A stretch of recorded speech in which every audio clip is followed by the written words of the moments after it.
আসসালামু আলাইকুম। মাতৃজগৎ টিভির সংবাদে সবাইকে আমন্ত্রণ জানিয়ে শুরু করছি আজকের সংবাদ। সাথে আছি আমি উম্মেহানি। চরফ্যাশনের তরুণীকে ধর্ষণের অভিযোগ, বিচার চাইতে গিয়ে লাঞ্ছিত।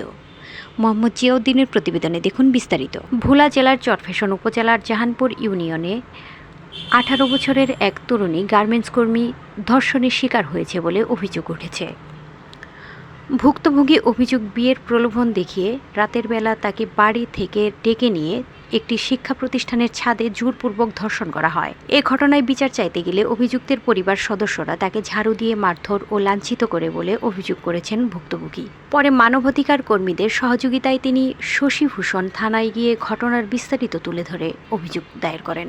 জানা গেছে, মানবাধিকার সংস্থার চেয়ারম্যান আতিকুর রহমানের নির্দেশনায় কেন্দ্রীয় কমিটির যুগ্ম মহাসচিব থানায় উপস্থিত থেকে বিষয়টি তদারকি করেন। ঘটনাটি এলাকা জুড়ে ব্যাপক চাঞ্চল্যের সৃষ্টি করেছে।